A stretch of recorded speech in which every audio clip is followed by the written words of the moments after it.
Illumination is radiant energy that is capable of exciting the retina and producing a visual sensation, as defined by the Illuminating Engineering Society of North America.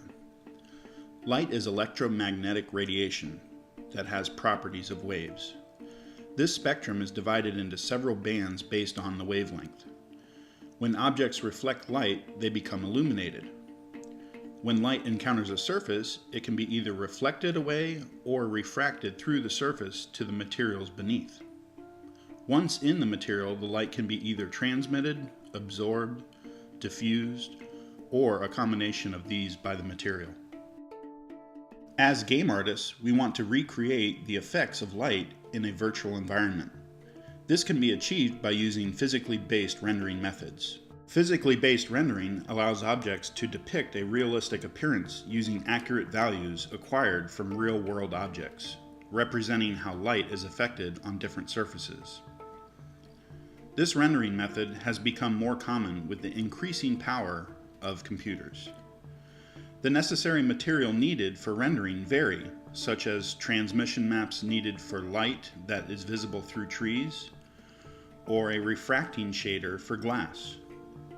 Other major factors include diffusion for rough objects, emission for glowing objects, and reflection for mirrors.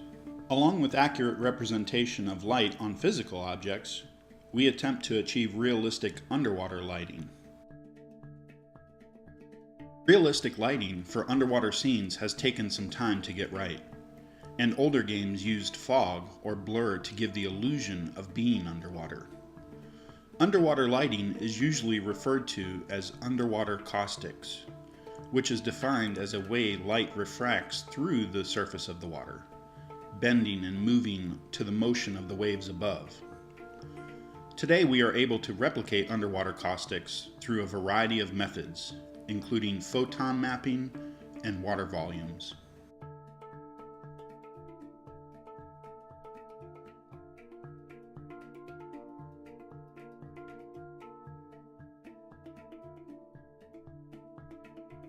Tone mapping, or color grading, is used to set the mood of a scene using light, color, and intensity. Such systems also allow the use of high dynamic range rendering to give game lighting a greater range of values, especially for bright and dark areas.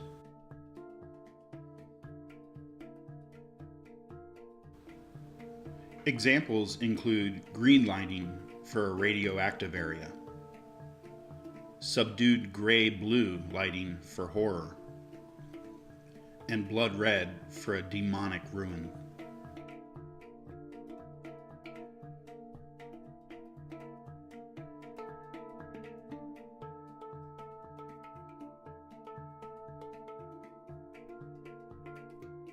In this example, a point light is changed to take on the appearance of a torchlight.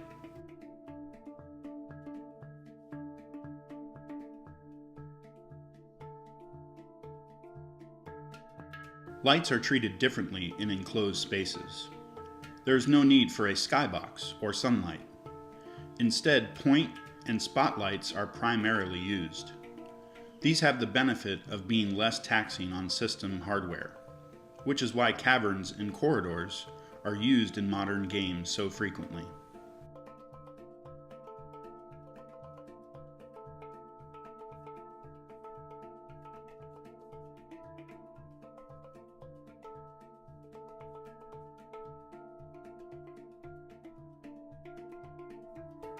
We are able to achieve real-time lighting effects that artists could only dream of 10 years ago.